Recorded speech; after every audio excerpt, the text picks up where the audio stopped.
Bismillahirrahmanirrahim.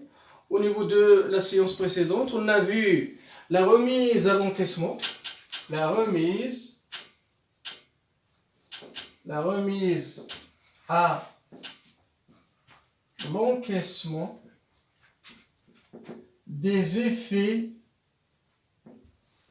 du commerce. Et ce, dans le cadre du premier cas, les effets de commerce,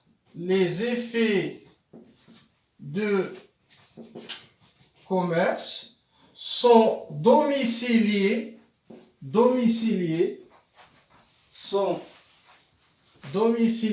à la banque. Domiciliés à la banque. Aujourd'hui, on va ajouter un deuxième cas. Lorsque les effets de commerce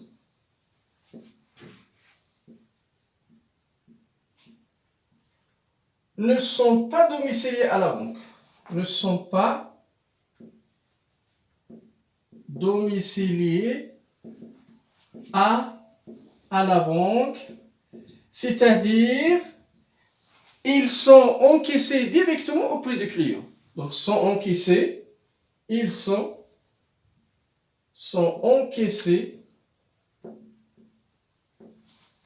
directement auprès du client, qu'il soit tiré, qu'il soit souscripteur. Et dans ce cas-là, on va poser la comptabilité du bénéficiaire et on va poser la comptabilité de tiré ou de souscripteur, c'est-à-dire du client. Donc, chez le bénéficiaire, qu'il soit tireur ou endossataire. Donc, on débite les comptes de trésorerie.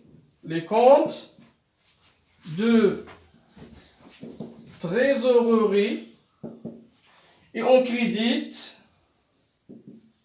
pour annulation 3, 4, 2, 5 clients effet à recevoir. Là, vous avez la comptabilité du détenteur de l'effet de commerce. C'est-à-dire soit le bénéficiaire, soit le tireur, soit l'endossataire.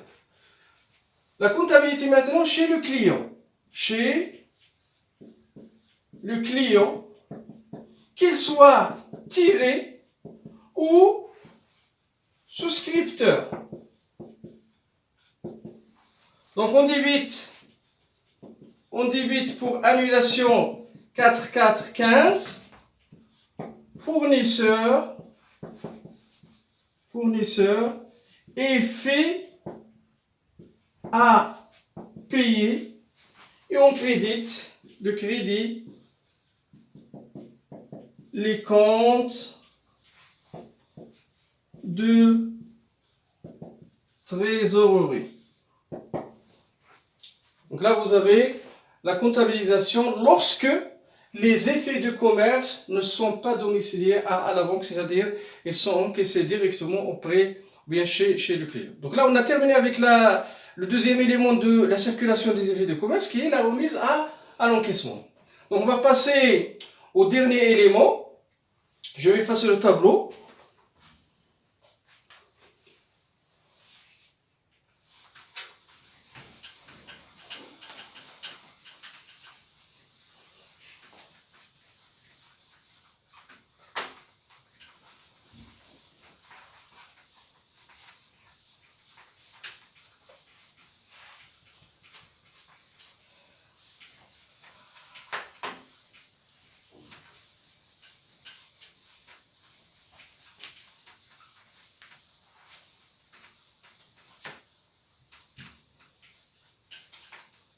Donc, au niveau de la circulation des effets de commerce, on a vu l'endossement des effets de commerce, on a vu la remise à l'encaissement des effets de commerce. Aujourd'hui, on va voir la remise à l'escompte, petit 3, la remise à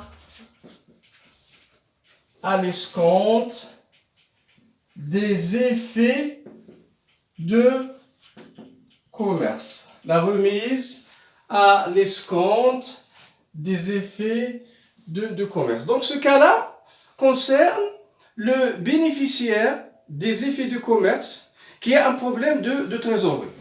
Donc si un bénéficiaire de l'effet de commerce a un problème de trésorerie, il peut l'escompter auprès de la banque. C'est-à-dire quoi? C'est-à-dire il peut demander un crédit qu'on appelle un crédit d'escompte. Un crédit d'escompte auprès de la banque du nominal de l'effet de commerce. Si par exemple un bénéficiaire il a par exemple la traite numéro 40 dont le nominal est égal à 50 000, donc il va escompter cette traite à la banque, c'est-à-dire là il va demander un crédit d'escompte de la valeur de 50 000, c'est-à-dire le nominal de la traite. Donc la banque va lui débloquer le nominal de la traite, déduction faite des frais d'escompte, ce qu'on appelle des agios. Donc un certain nombre d'agios.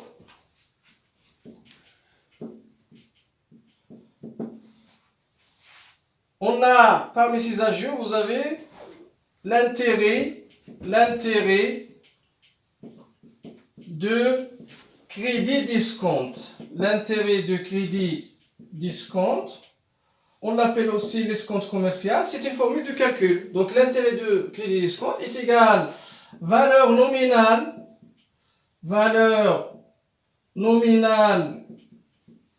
de l'effet de commerce, fois le taux d'escompte fois nombre de jours sur l'année commerciale, c'est-à-dire 360. C'est-à-dire que cet intérêt de crédit d'escompte est calculé pro rata temporis entre la date d'escompte, donc ce nombre de jours, entre donc nombre de jours avec nombre de jours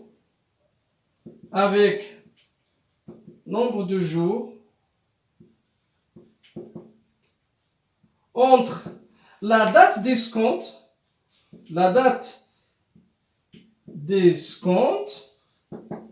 et la date d'échéance de l'effet de commerce. Et la date d'échéance d'effet de commerce. C'est-à-dire que cet intérêt de crédit d'escompte est calculé pro rata temporis entre les deux dates. Entre la date d'escompte, la date d'obtention de crédit d'escompte et la date d'échéance de l'effet de commerce. Donc concernant le premier élément des agios.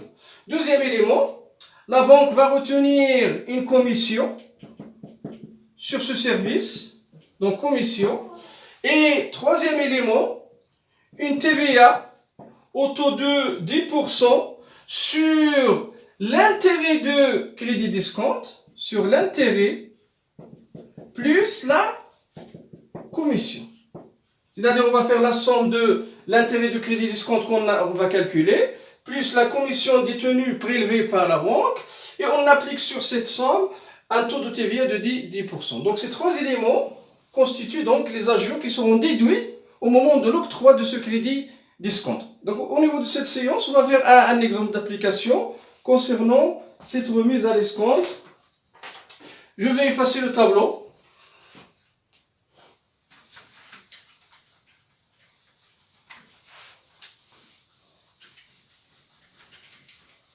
Donc je vais écrire l'exemple et par la suite on va faire la solution.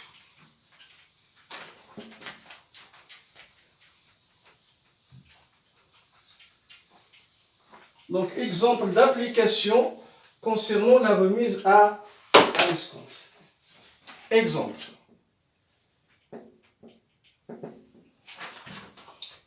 Le 19/2, Farah, entreprise Farah, remet à l'escompte auprès de sa banque,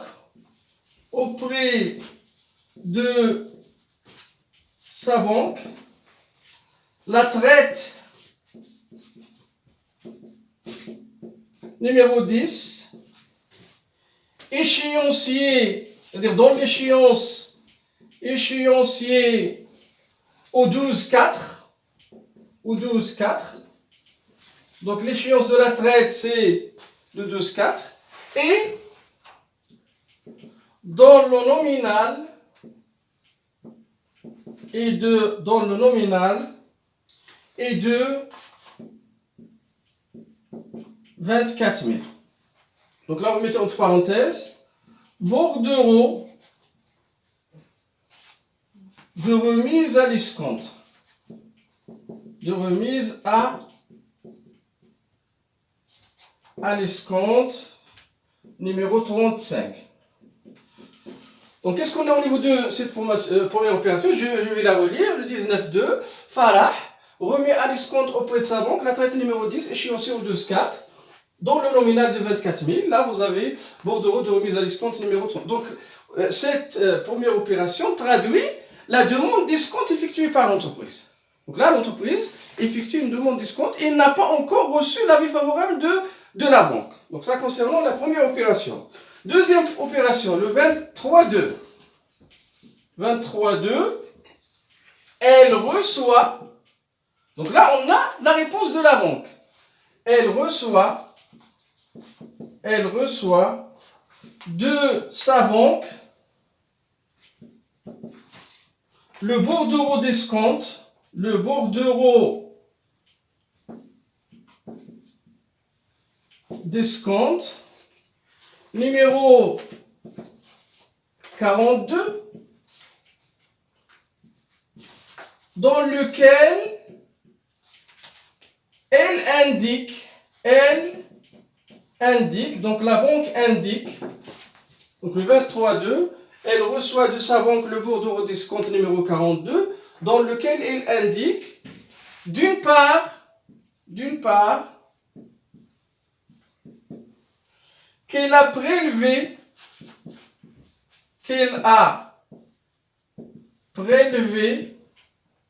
un taux d'escompte,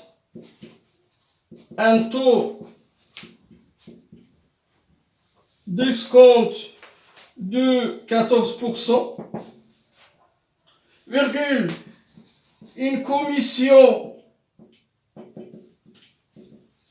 de 12 dirhams et une TVA au taux de 10%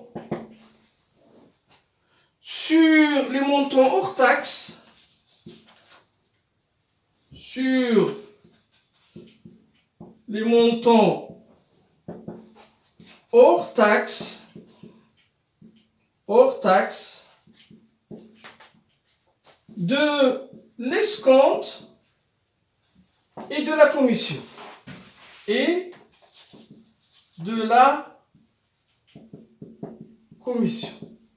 Ceci d'une part. D'autre part,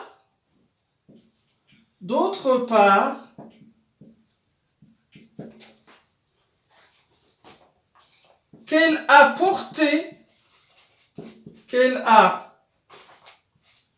porté le net au crédit du compte banque,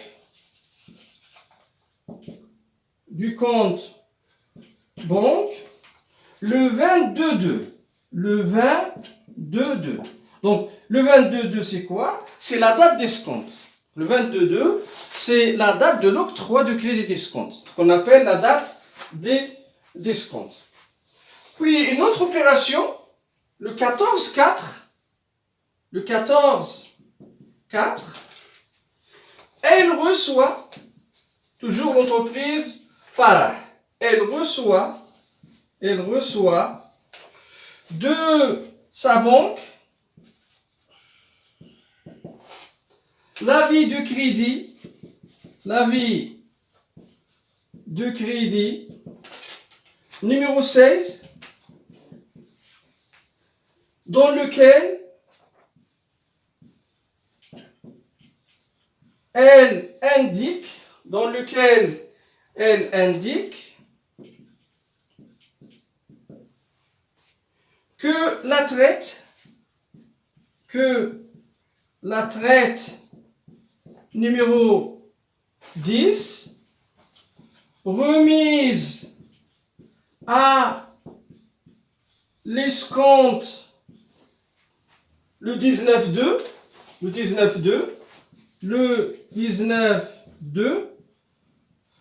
remise à l'escompte le 19-2, a été réglée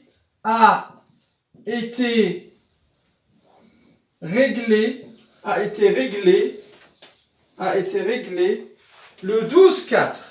Le 12-4, c'est quelle date? C'est la date d'échéance de la traite. Donc là, vous avez un exemple avec 3 opérations. Je relis l'exemple.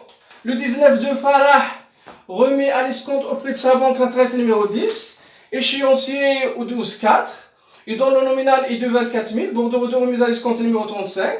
Le 23-2, elle reçoit de sa banque le bordereau d'escompte numéro 42, dans lequel il indique d'une part qu'elle a prélevé un taux d'escompte de 14%, une commission de 2 dirhams, et une TVA au taux de 10% sur les montants hors taxes de l'escompte et de la commission.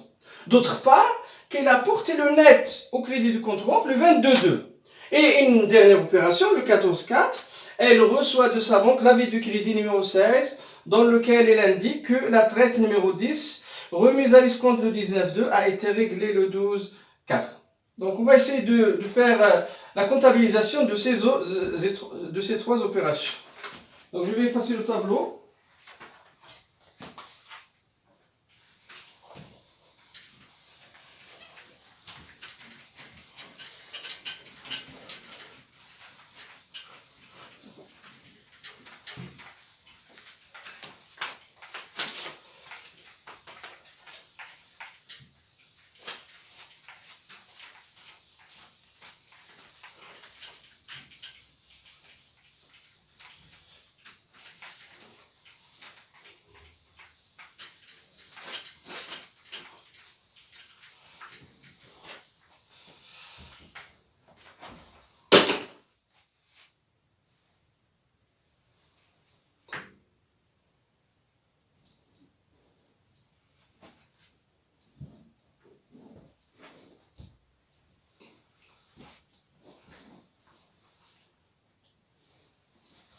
Donc au niveau de la comptabilisation, concernant la première opération, c'est l'opération de la remise à l'escompte, c'est-à-dire que là, comme je l'ai dit, le bénéficiaire, qui est l'entreprise Farah, qui détient la traite, l'a remis à l'escompte. Donc cette opération n'est pas enregistrée, n'est pas comptabilisée. Pourquoi? Parce que c'est une opération de demande d'escompte. Et là, l'entreprise n'a pas encore reçu l'avis favorable de la banque.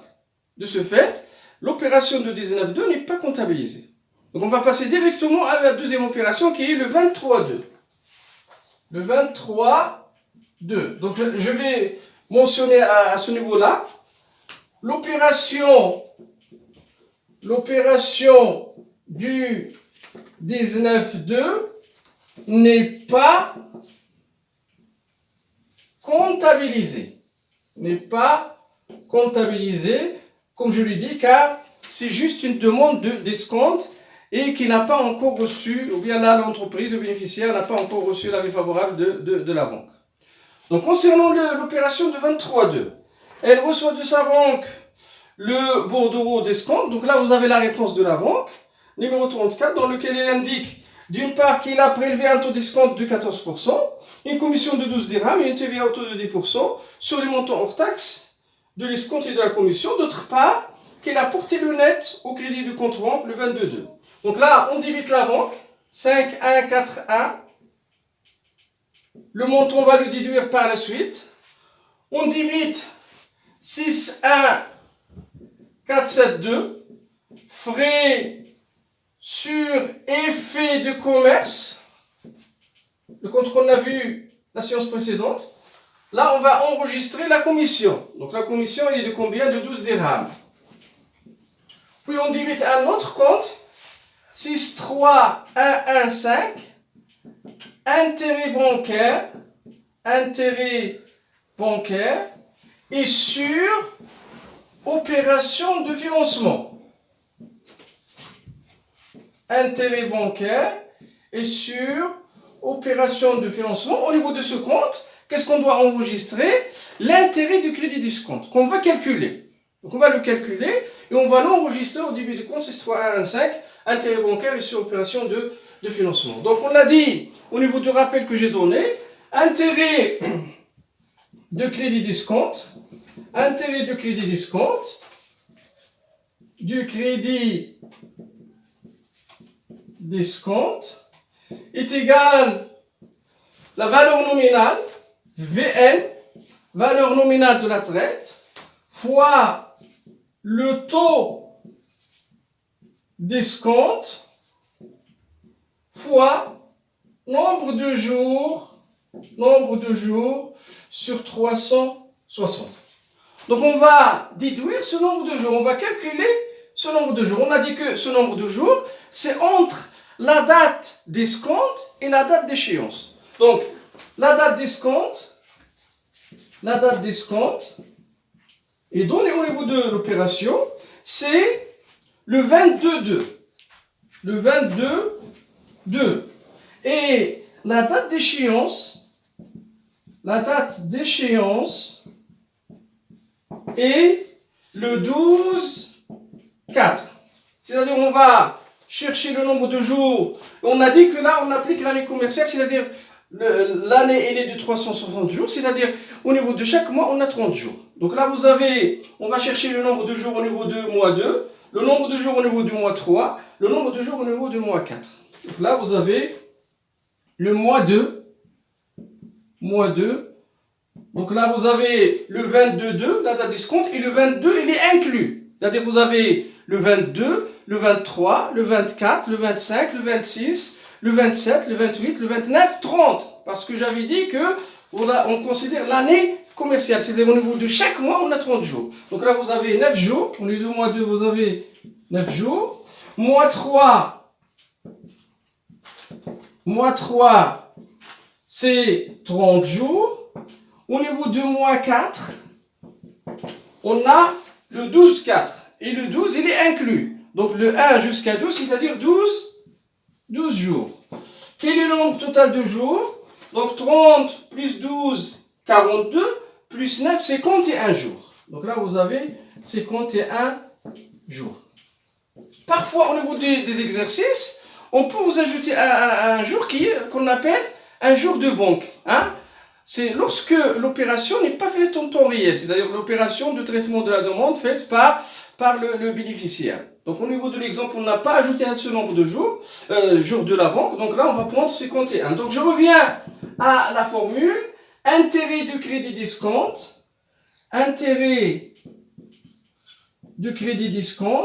égale la valeur nominale est égale à combien? C'est 24 000.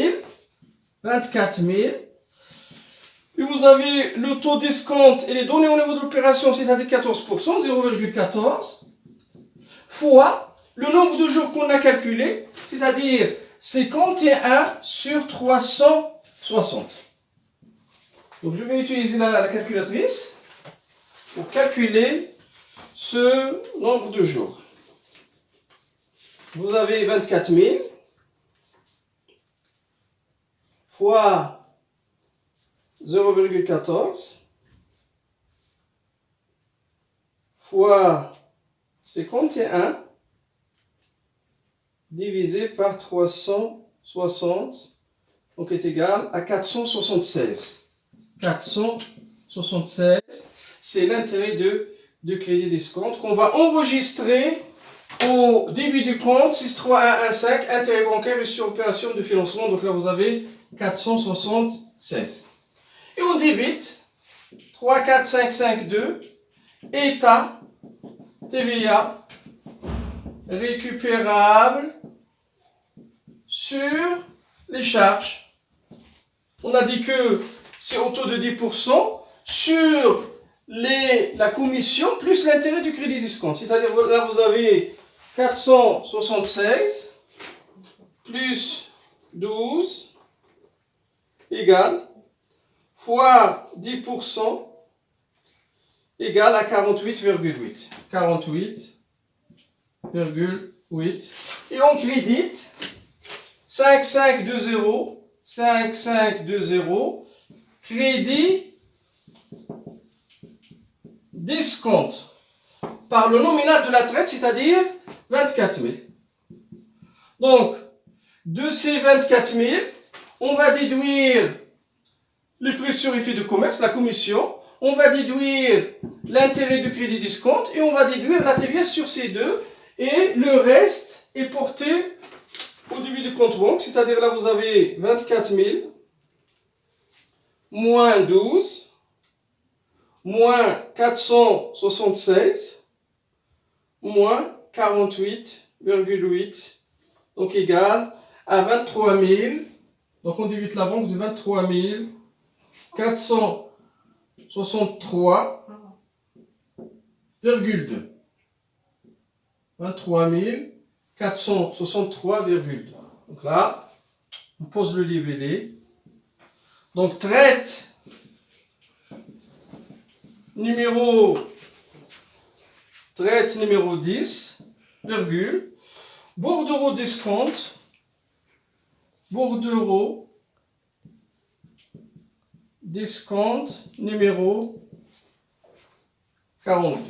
Bordereau discompte numéro 42. Donc là, vous avez l'enregistrement comptable de la remise à discompte. Donc je répète, on débite la banque, on débite frais sur effet de commerce, on débite intérêt bancaire sur opération de financement, on débite état TVA récupérable sur les charges. Qu'est-ce qu'on crédite? On crédite crédit discompte. Ça concernant l'opération de 23. Puis vous avez la dernière opération, le 14-4, elle reçoit de sa banque l'avis de crédit numéro 16, dans lequel elle indique que la traite numéro 10, remise à discompte le 19-2, a été réglée le 12-4. Donc là, la banque, à l'échéance, elle encaisse la traite pour son compte. Hein? Donc je vais poser l'enregistrement comptable de cette opération-là. Là, vous avez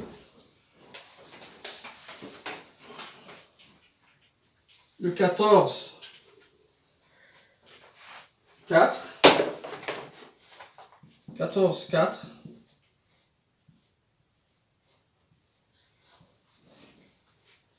Donc, on débite 5520 pour annulation, crédit discompte,